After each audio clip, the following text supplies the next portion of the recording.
Hello everyone, and welcome once again to Arrow Discussions. I'm Captain Logan. And I'm Eric. And today we're going to talk about the 9th episode, Year's End, which is what, I keep complaining about this, but what the CW is now calling a mid-season finale. I hate that. Yeah. I just think that's a really stupid thing to call things. Anyway, so today we're talking about the mid-season finale of Arrow, and Eric, I liked this one quite a bit better than the last, I want to say 3. Yeah, since 4 and 5. And guess what? This is the first episode since 5 to, oh no, I guess Mark Guggenheim did write it. Never mind. It's written by the same people that are like creators of the show. Wow, okay, so we can't be certain as to what, if there's any kind of pattern with that. Nope. Because I thought this was overall quite good. Yeah, I did too. But see, I didn't know they called it a mid-season finale, and now I'm worried that this is like their, like, cliffhanger, and then it's just going to go right back to not really knowing what they're doing. Well, I at least I'll say I was seeing that with advertising for other shows. I don't think there's another one before the new year, but maybe I'm mistaken. Well, and they said that their plans are gonna come to fruition in 6 months. I was like, oh, that's convenient. It lines up with the end of the season. Yeah, and I know you were kind of hoping all that would be wrapped up well before the season was. I'm not. I don't want it to be wrapped up. I just want to know what it is. Yeah. Well, I thought we got a lot more information here, and we're starting to learn a lot more about it. We've got kind of a name for the company now, and we finally got a reason for why. What's Oliver's the name? Is mother, it Solist? It's something like that. I wrote it down. I don't remember. I'll find it here in a minute. Okay. Yeah, and I mean, we've got kind of a reason for why Oliver's mother had him kidnapped at the beginning, which, like you've been saying, really wasn't that big of a thing. It's kind of about what you would have expected, and it's like, well, not only that, but the way she does it in episode 1 is really menacing, and the way it's done here is that no, she's not a bad person thing that they've been doing for the last couple of episodes. Yeah, I agree with that, because she says she did it, quote, to prove that he didn't know anything, and so I don't know. I mean, they're trying to make her, they're continuing to try to make her sympathetic, and they're trying to act like it's been consistent all the way through. I'm with you. I don't think it totally really has been consistent with the beginning, and I think that is a piece of information that we could have had episodes ago, instead of kind of sweeping it under the rug for several episodes. I feel like trying to make us forget that she was kind of. Yeah. I feel like if that's what they wanted to do, she should have said that in episode 1. She should have said to, like, a mysterious person on the phone, there, I showed you, my son doesn't know anything, or something like that. Yeah, I totally agree with you. Because this just feels like lampshading. Can I talk about my biggest gripe with the episode just right off? Yeah, sure. Why are they building up Deathstroke like super big and then constantly doing nothing? Like whenever he shows up and like even like the lead ups to it, like they act like Deathstroke's like this really big thing, and like he was in this episode for like what, like 7 seconds. Right. Well, I'm getting the sense that they're building him up to show up pretty soon in the city. I mean, I think it's one of those things where I don't know. Honestly, I don't have a problem with that. I think they've got a plan for that. And that they're just building him up like he's going to be, a giant thing. Hopefully he is. But I mean, like what would you want them to do at this point if their plan is eventually to bring him into the city, but they can't do that yet? Having him talk. He hasn't had a line yet.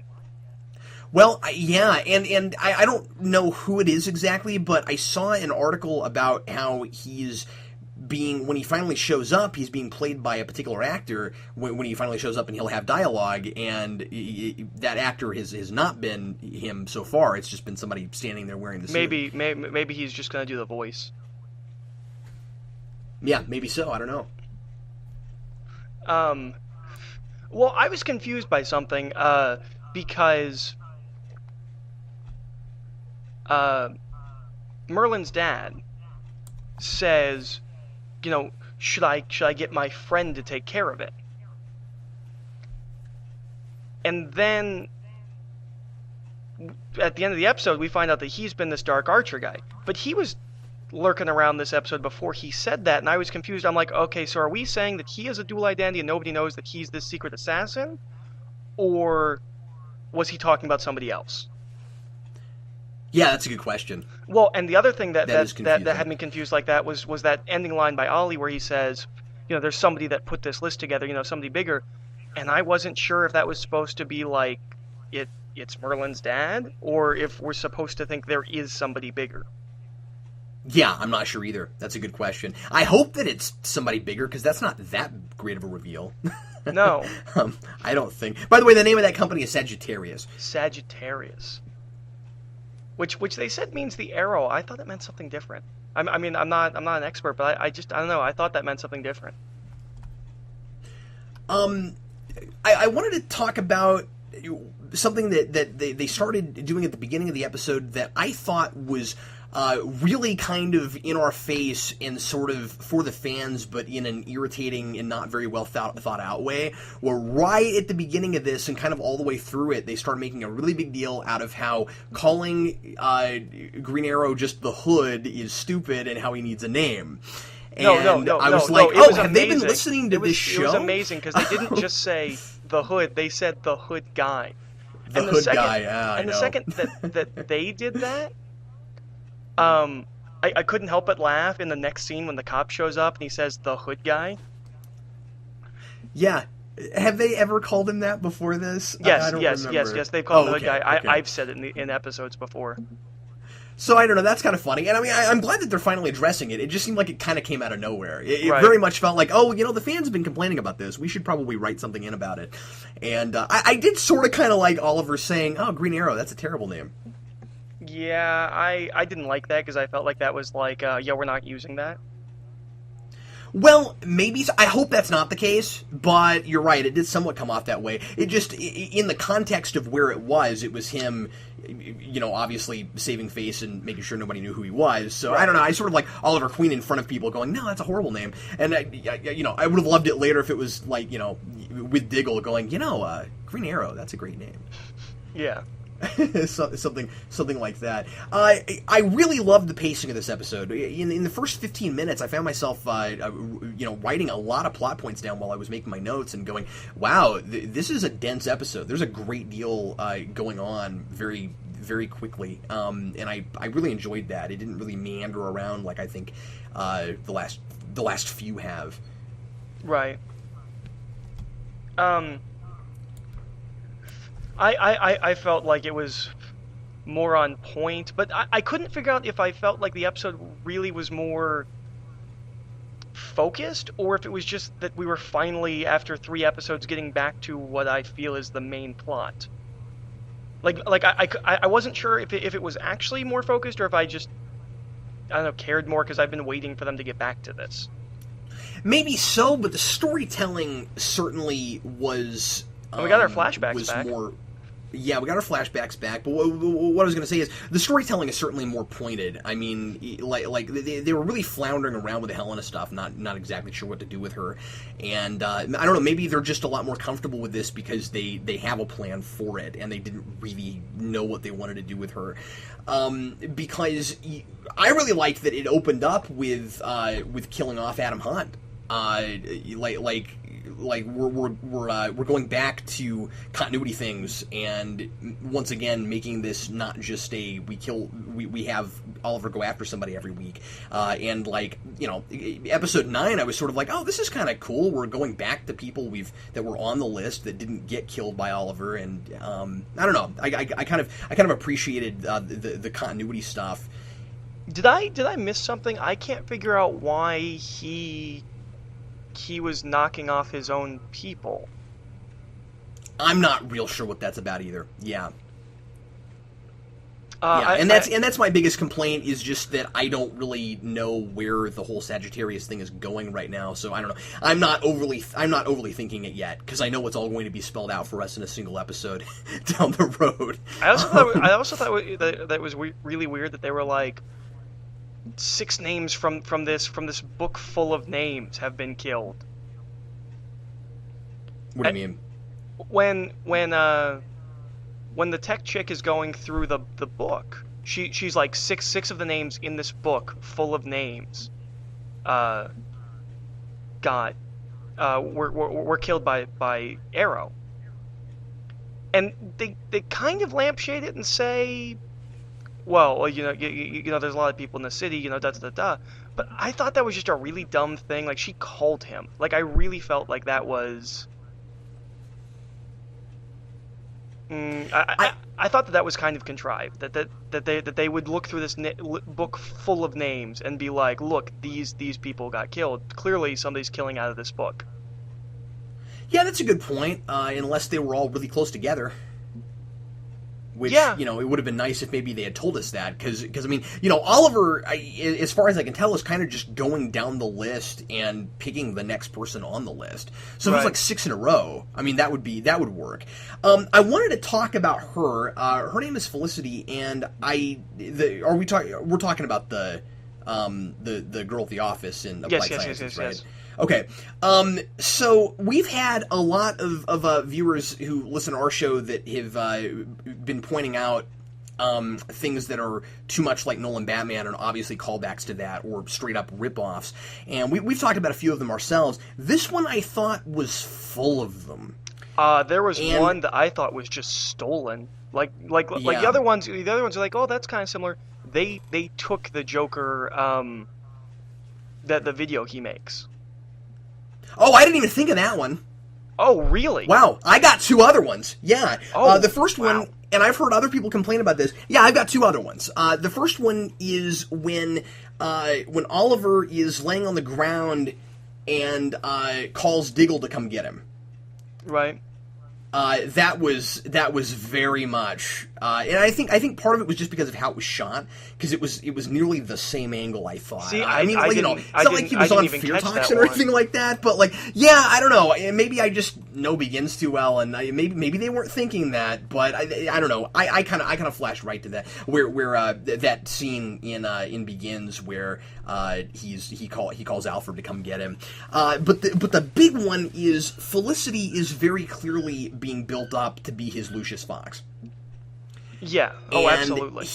And I don't have a problem with that necessarily. Although I have a problem they're calling it applied sciences. It's I don't know. It's kind of obvious. And what made it really obvious was he goes to her. He brings her a piece of evidence from a crime scene. It's that black arrow, and he has a really flimsy explanation for why he needs her to check into it. And it very much came off like the whole Bruce Wayne, I want to go cave diving thing. Well, see... Only not even kind of that clever. Because he was just like, my friend Steve is into archery and I want to buy him some arrows. See, and I was like, really? I had a different problem with that scene. Oh, okay. Go ahead. Well, first of all, why would you bring an arrow to a tech person? I don't know. Apparently this woman can just do anything, Eric. Second of all, my other big thing was... She just typed into Google. Like, she just looked at the arrow and typed into Google, like, numbers on it or something. That's a good point. Like, he couldn't do that? Yeah. I thought that was kind of ridiculous.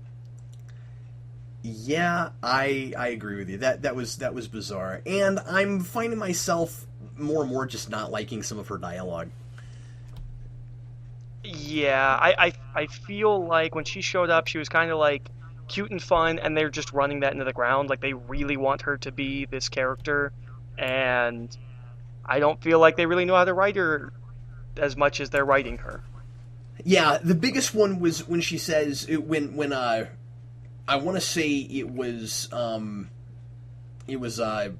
stepdad. I can't remember his name off the top of my head right now for some reason. When he says you're remarkable, and she responds with thanks for remarking on it. That's not clever. Like, just don't give her dialogue like that. It's irritating. Yeah,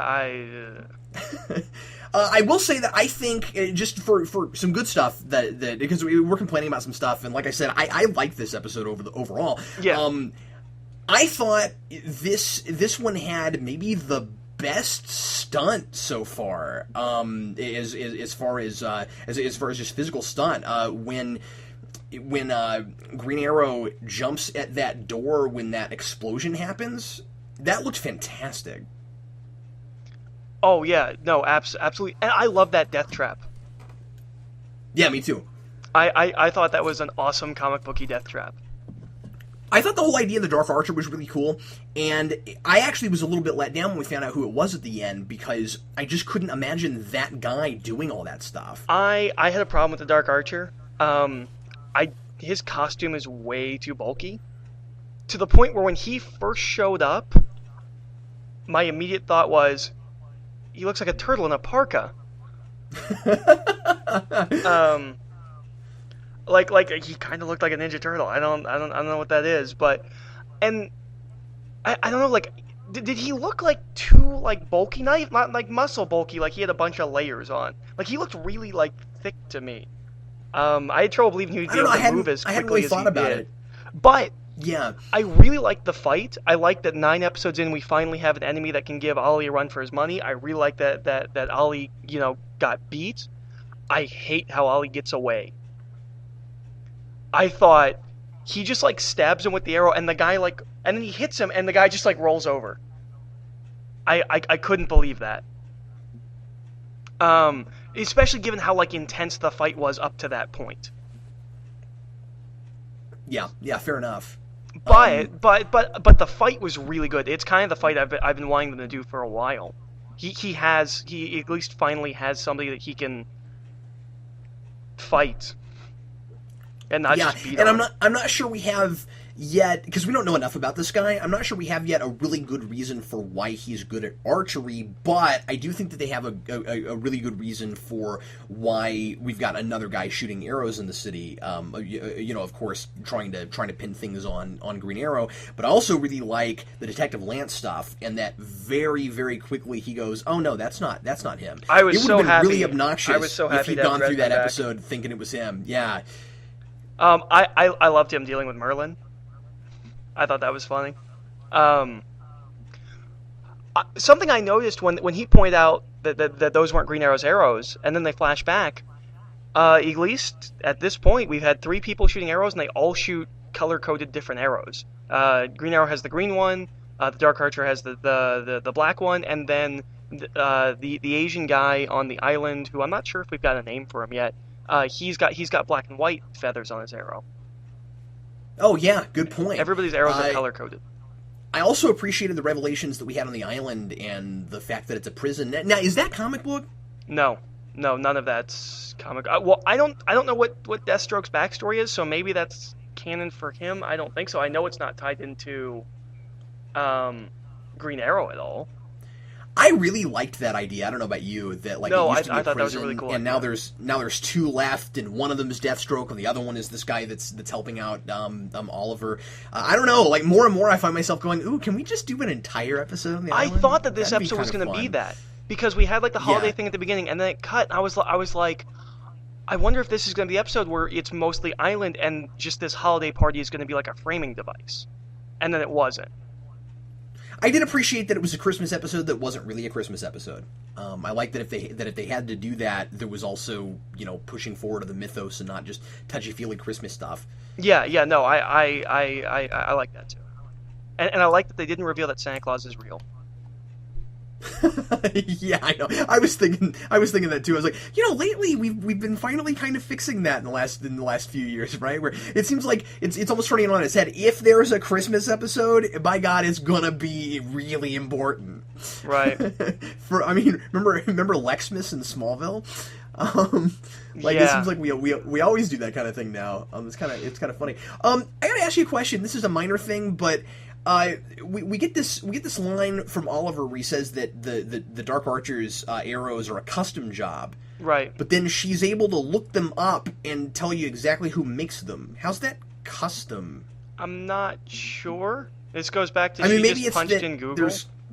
Yeah, I don't know. I don't get that. I thought that was really bizarre. I guess it's just that thing where anytime somebody in a show or a film says something is custom, I assume that means that the person who is using them made them it. themselves. Yeah. Now that doesn't necessarily mean that. I mean, custom can just mean that there's only the one company that makes it, and so maybe that's what it is. But I don't know. That threw me off for a minute. I was like, oh, I thought it was custom, like the guy who makes them, Yeah. or who uses them makes them, and that's why again I was kind of let down at the end where I was like, man, this guy's just not nearly as interesting as I thought he was going to be. What was your other one for the Nolan Batman? Because you said you had two.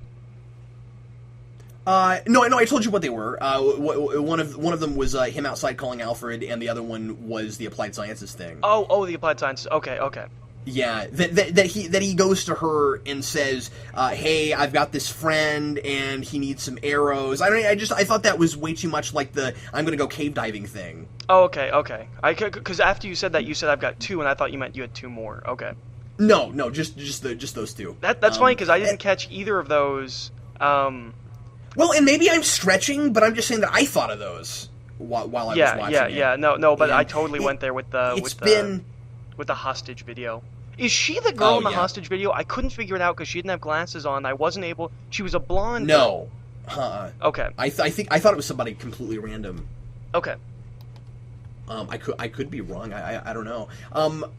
But yeah, overall I thought it was pretty good. I thought that it was a lot more of a cohesive narrative, and it's moving stuff forward. Again, it's not as good as those couple episodes that we ranted and raved about, but right. I don't know.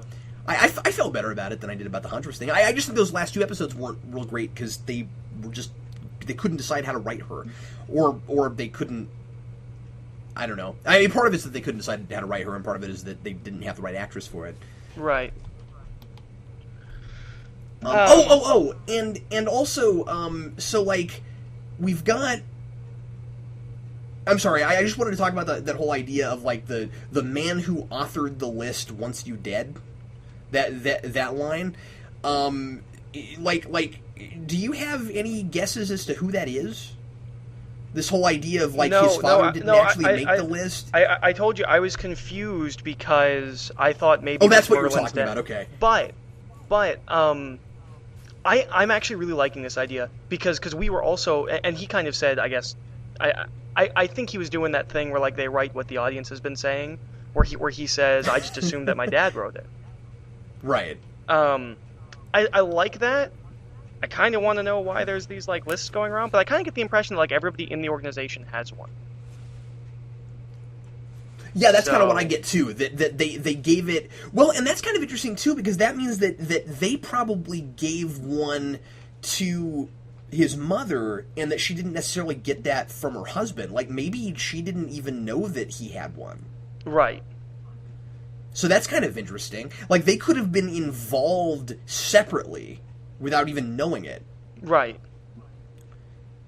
Or they could be in cahoots. So who knows? But anyway, I think that all that's kind of interesting. So I think a lot of the stuff with this mystery organization is definitely very interesting. How it's all going to play out. And we do know that we're building up to a big, giant, kill everybody in the city plot because it's mentioned that thousands of people are supposed to die. What? I didn't catch when? You didn't catch that part? I didn't catch that. I remember him saying that in 6 months we're going to make the city what we want it to be. When does he say something about thousands of people dying? And in that same scene, and she says yeah, after thousands of people have died. I must have, I don't know, turned my head for a second. So there was a much bigger scope to this than we maybe thought that there was. Well, speak for yourself. I've been pitching this dark side thing, and it sounds like everything is leading to it. Oh, well, then you're going to be completely disappointed when it turns out that it's just a kill a bunch of people in the city sort of plot. Although, I think a nuclear if bomb that's that Ollie somehow created. Well, see, I was going to say, I think that we are maybe in danger of, plot-wise, getting too much into Dark Knight territory now, right? Where I'm also kind of worried that if we're going to start with that, what do you do for Season 2? Yeah, good question. And I don't want it to be like Heroes, where you have this evil organization thing that just keeps going and going and going. Like, you kind of hope that this gets solved first season, and then we got something else next year. If this is their grand scheme, I don't want, like, Season 2 to start and be like, well, we have this other grand scheme. It's even bigger, and it will take even longer. Right. And, well, but that could be Darkseid. See, that would be okay. Yeah, exactly. But then where do you go from there? and because Ollie doesn't have superpowers, they can actually spend some CG budget on Darkseid. Oh yeah, that's a really good point. Sure, and they don't have to make him John Glover at the end. Yeah, exactly. I feel like we've been ragging on this episode, but I actually enjoyed this episode a lot. I was so checked out the past couple episodes. Like when we got to this, I was like, oh, this is significantly better than the last couple episodes. Yeah, I really didn't mean to rag on this as much as we did, but you kept bringing up stuff, and so I really like the well, Tommy stuff. I'm gonna say that I really like the Tommy stuff. I liked it a lot better, and I even liked the Thea stuff a little bit better. That was kind of weird. Yeah, I guess I like it conceptually better than I like it in execution. But this idea of these two people can't, these two siblings are having a difficult time getting like understanding each other because she's older and is still a kid, and he was on an island for 5 years, so they're not the same people they were before. Maybe a little bit late to start playing with that, or coming right out and saying that's thematically what you're doing, but I don't know, I like that idea. See, what I really didn't like was, it was actually all about that guy. Because first of all, I thought it was really weird how angry he got at her, given that that's kind of what he did. But the second that guy walks up, he's like, I don't like that guy. And then I felt like he shows up and he's just wearing like a suit over a t-shirt, and he brings the flowers for the mom, and I feel like they're making fun of him, but I don't know why. Oh yeah. I didn't feel like he came off as like doofy. You know what I mean? It honestly, it felt to me that Ollie was like, wait, you're gonna be with someone that's not rich? Like that's not okay. Like that's how it came off to me, was that like he didn't like him because he was lower class. Like that felt weird. That's kind of how it came off to me too. Yeah, that was strange. But I thought she did better. Oh, can we talk about my favorite worst part of the entire episode? Okay, yeah, and then we should wrap up. Yes, absolutely. The police commissioner who looks like he just got out of modeling school. Oh yeah, that was weird. I didn't like the fact that the police commissioner looked so much younger than Lance. I didn't like that the police commissioner looked like 20 and he couldn't act. No, I didn't think he could act either. I mean, when he delivers that line where he's like, "Do you have a better idea?" Yeah, that was hilarious. And when Lance was like, called him his superior the first time that he was in a scene, I was like, wait a minute, he doesn't work for you? What? Wait, did you miss at the dinner where they said commissioner? Because they call him commissioner at the dinner, and I was like, he is way too young and pretty to be a commissioner. I completely missed that. It was just later. See, I kept wondering who exactly he was, because like, oh, he's over Lance. And he's dressed like a beat cop, and he's in the outfit, and it looks like he's like in like a Halloween costume, like it's just a little bit too big for him. Yeah, that whole thing was bizarre. That was really weird. But Lance, but I didn't get to mention this very much. Lance working with Oliver this episode, I thought was really, really good stuff. I really liked that they kind of, when the show started, we were like, is he going to be his Commissioner Gordon, is he going to be his J. Jonah Jameson?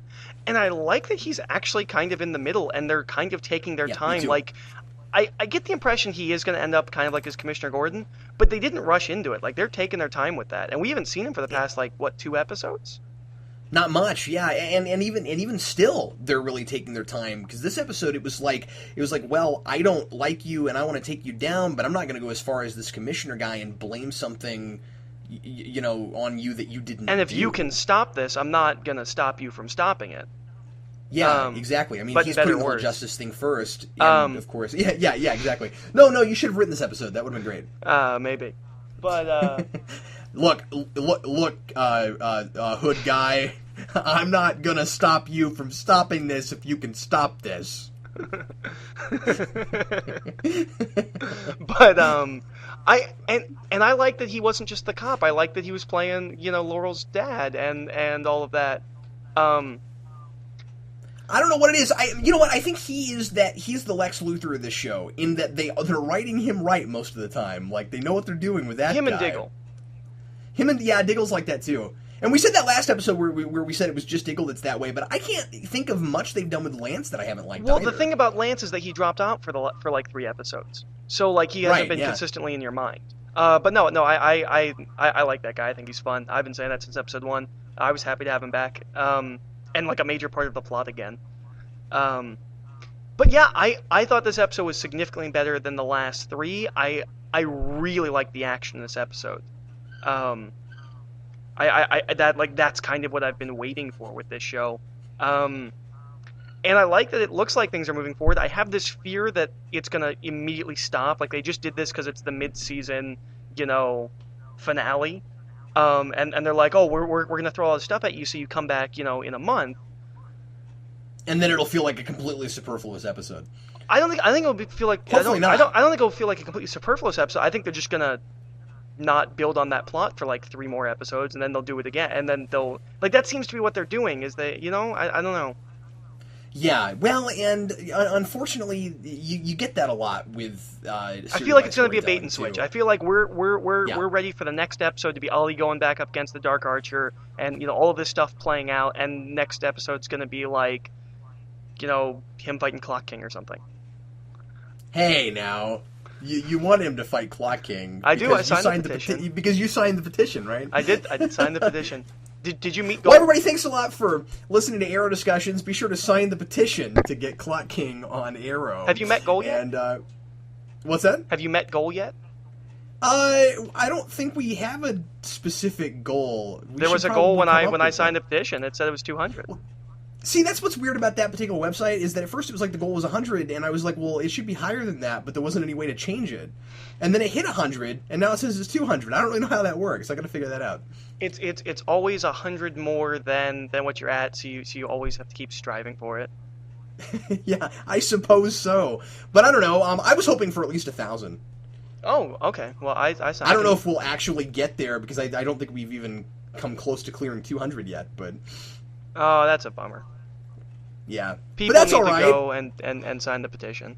We did have some folks right away who were like, "Ooh, I like Clock King," so that's good. That's cool. Thanks everybody who signed the petition, and everybody thanks a lot for listening to Arrow Discussions. I'm Captain Logan, and I'm Eric, and we'll see you again after the new year, assuming there's not another episode coming out before that. I don't think there is. I don't think there is because it's the mid-season finale.